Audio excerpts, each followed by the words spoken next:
They say I nursed the devil's child with milk soured by sin. But the truth is, he saved my life before he ever opened his eyes. He was waiting for me on the porch at dawn, swaddled in blood-soaked cloth, silent as judgment. No note, no name, just a bundle of breath and bone left outside my door like a question I wasn't ready to answer. I didn't touch him at first, just stood there barefoot, half awake, staring down like the boards might crack open and swallow us both. The desert wind shifted, and I caught the copper sting of old blood, still warm. He didn't cry, didn't fuss, just looked at me, eyes too ancient for someone so new. He was Apache. Anyone could see that plain. Skin like burnished clay, black hair stuck to his damp forehead in wisps. I thought they meant for me to find him. And maybe I was wrong. Maybe someone ran out of time, or mercy, or places to hide. But either way, I picked him up. The weight of him against my chest, so slight, yet so final, pulled something open in me that I thought had long been nailed shut. I hadn't held a baby since my own came into the world blue-lipped and quiet 2 winters past.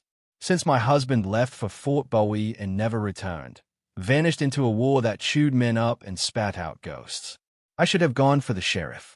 That's what law-abiding women do when a baby shows up bleeding on their porch. But I wasn't law-abiding anymore. Grief had freed me from civility. Inside, I boiled water with shaking hands, cleaned him, searched for wounds. The blood wasn't his. His body was whole, though half-starved. His lips nuzzled my collarbone with weak instinct, and before I could stop myself, I brought him to my breast. Milk came, painful, sudden, like my body remembered what my heart had buried. By mid-morning, the word had spread. Gravel Pass had eyes sharper than vultures. They didn't need facts, just movement, just breath. By the time I stepped out for a jug of goat's milk, whispers were curling through the air like smoke. "She's feeding it," hissed one woman near the mercantile. "It," another corrected softly. "You mean the baby." "She lost one of her own," the first snapped. "Now she's conjuring up another." The preacher's wife turned her back on me. The blacksmith's boy pointed and laughed. The desert wasn't lawless, just mean. Sheriff Grady came that night, boots heavy on my porch. He didn't knock, just stood there like a funeral come early. His mustache twitched beneath his sun-chapped nose, and his hand rested on the hilt of his Colt. Always did, like touching it gave his words weight. "You plan to keep it?" he asked without preamble. "He has a name," I said. Grady raised a brow. "Does he?" "Hawk," I said, "for the way he watches." Grady's gaze shifted past me, into the dim-lit cabin, where Hawk slept wrapped in the same blooded blanket. His breath rose and fell like a secret the world hadn't earned yet. "You're stirring trouble," he said. "Folk are nervous. Say you've gone soft in the head. Then they are finally catching up." He stepped forward, lowering his voice. "Clara, you can't raise an Apache baby in this town. You know what people think. He's not yours. He is now. That's not how it works." I looked him dead in the eye. "I don't much care how it works, Will." He flinched, just a little. I saw it. A crack in that old, righteous mask. Once, long ago, he brought me wildflowers after Sunday sermons and walked me home when the dusk got thick. But life peels back sweetness like a snake shedding skin. What's left underneath is what a man really is. "I can take him to Fort Bellamy," he offered. "They've got men who'll place him proper. Proper like cages and cold floors." Grady's mouth pressed flat. "You're choosing a hard path." I met his stare. "I've walked worse." That night, I bolted the door, lit every lamp, sat in the rocker with Hawk curled against me and listened to the wind spit sand against the shutters like claws. Around midnight, something changed. I felt it first, an itch along my spine, a pressure in the air like before monsoon. Hawk stirred in my arms. I set him in the cradle and moved to the window. Moonlight silvered the desert. The horizon was bare, empty of horses, men, or law. But the tree line just past the ridge, it breathed. I squinted. There, half-shadowed beneath a juniper, stood a figure. Tall, still, watching. He didn't move. Neither did I. Our eyes locked across the stretch of silence. No rifle, no threat in his stance. Just presence. Recognition. Apache. My heartbeat crawled into my throat.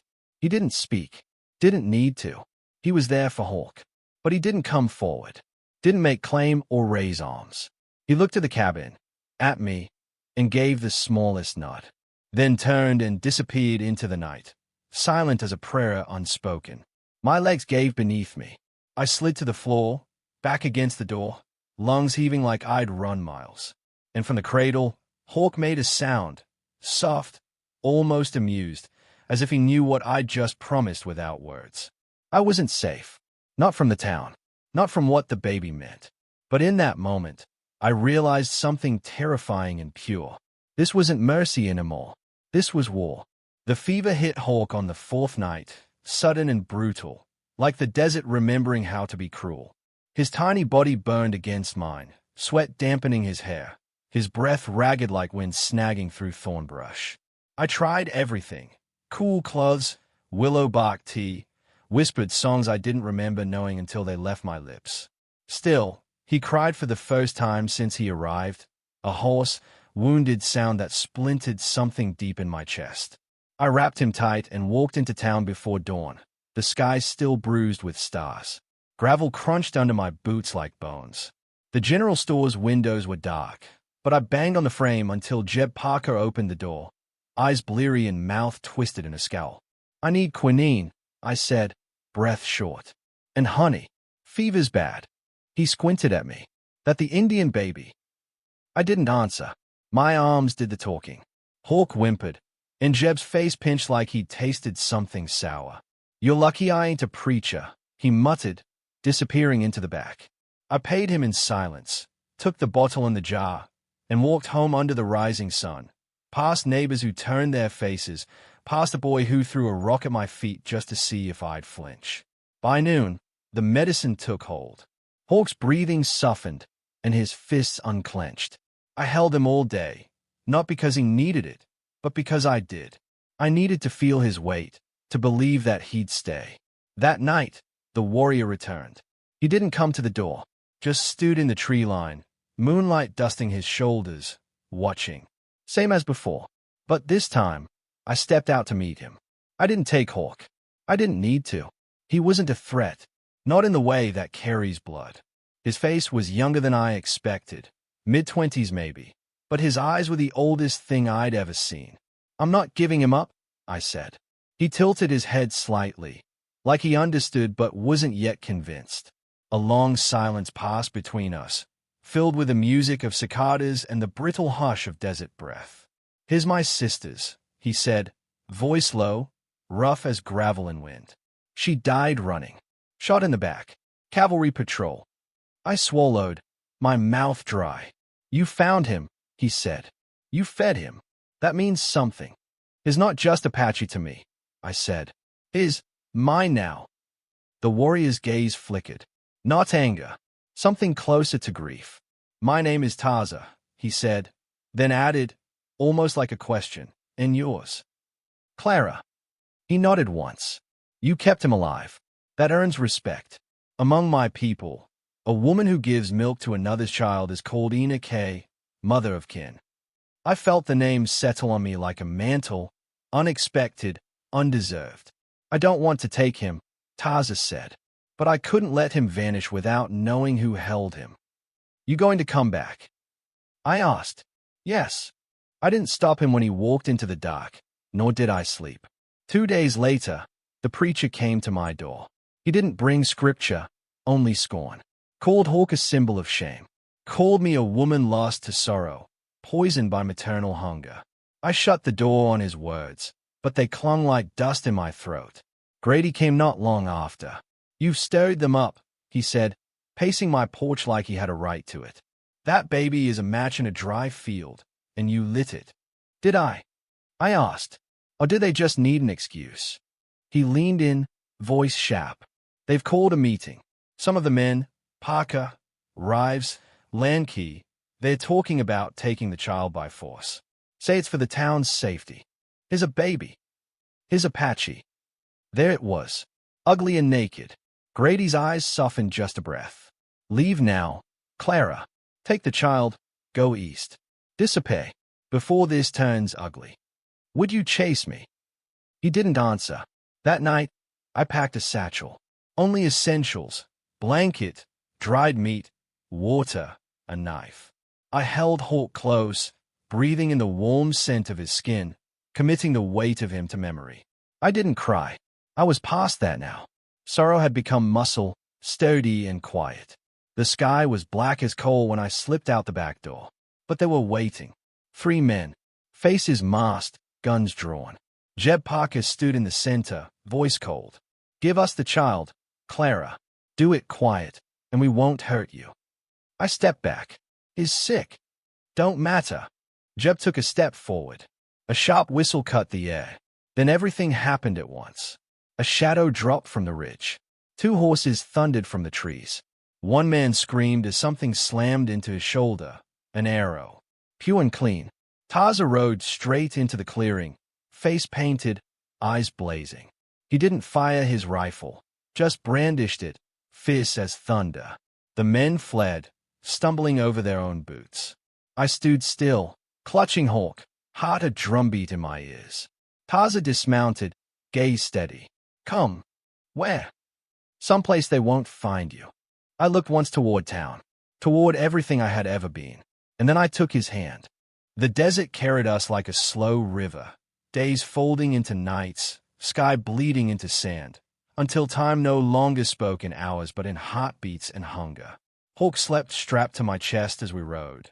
Taza silent at my side, his eyes always on the horizon, watching for riders who never came but always could. We didn't speak much. The heat didn't allow it. Neither did grief. The canyon that became our sanctuary revealed itself just before dusk on the 3rd day. Red cliffs rose like teeth from the earth, and a narrow path twisted through scrub and shadow until it opened into a hidden basin veined with water and bristling with life: mesquite, cottonwood, prickly pear in bloom. Smoke curled faintly from a fire pit near the rocks, and the scent of stew floated in the air. It wasn't just refuge, it was home. At least, it could be. The camp was small.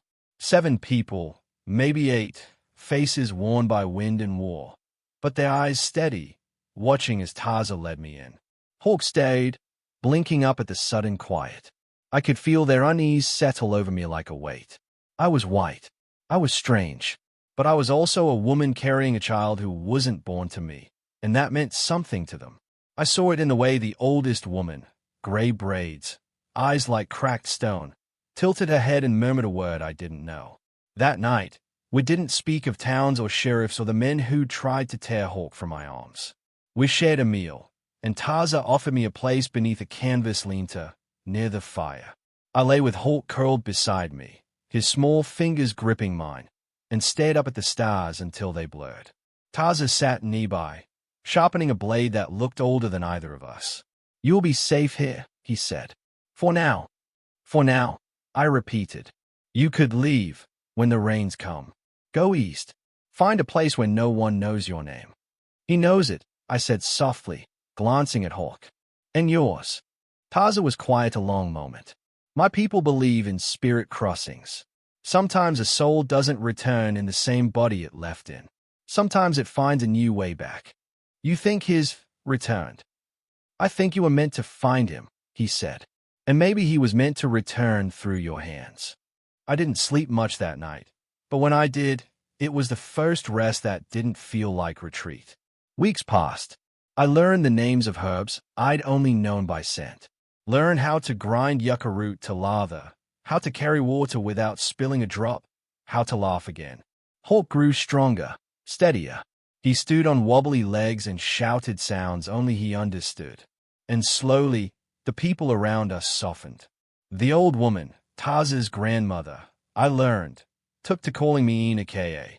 At first it made me flinch. Then it made me proud. But peace never stays long in places where men carry memory like rifles. Word traveled. One evening, a scout returned with news. Riders had been seen 2 valleys east. Soldiers, white, armed, headed nowhere in particular, and everywhere at once. Taza came to me as the moon rose. "They might not be looking for you," he said, "but they could find us anyway." "I won't run again," I said. "Not unless I must. We could move the camp. North. Hide in the stone valleys. I've had enough hiding to last 2 lives. He studied me a long time. Then, voice low, would you fight for him? I already have. The next morning, we heard the dogs. Sheriff Grady's voice echoed across the canyon mouth like a crack of thunder. Clara Boone, we know you're here. Turn over the child peacefully, and no harm will come to you or the others. He sounded tired, angrier than before, but thinner somehow, like a man losing a fight he didn't know he'd picked. Taza stepped to my side, rifle in hand, jaw set. We can hold them, he said. For a while. No, I said. Let me speak. I walked out of the camp before anyone could stop me. Hawk on my hip, heart thundering like 100 hooves in my chest. Grady sat tall in his saddle, flanked by 5 men, 2 holding rifles that shook slightly in the heat. I stopped 10 paces away. You came all this way, I said, voice clay. For a child. For justice, Grady replied. He belongs on the reservation. He belongs with the people who love him. You're not his kin, Clara. Then you tell me, what makes someone kin? Blood? Or what they give when no one else will? His face flickered, conflict, then shame, then the same hollow stare I'd seen that day on my porch. You're breaking the law, he said. Maybe, I replied. But so is every man who's ever loved someone enough to defy the world for them. Behind me, Taza stepped into view, rifle lowered but present. Grady looked at him, then at Hawk, then at me. You won't be welcomed back, he said finally. You're one of them now. I nodded. I know. He turned his horse. No shots were fired. They left in silence. That night, the camp danced, not in celebration, but in defiance. Feet drummed the earth, and voices rose into stars that would remember them. Taza danced too, but his eyes found mine across the fire. He didn't come to me, didn't speak, but I knew. I was no longer between 2 worlds. I was inside one. Hawk took his first steps beneath the cottonwood trees, bare feet on cool earth. He laughed, a clear, ringing sound that tore me open in the best way. Taza lifted him high, and Hawk squealed with joy. When he called me Ina, I didn't cry. I just held him tighter, because blood may build a body, but love builds a home.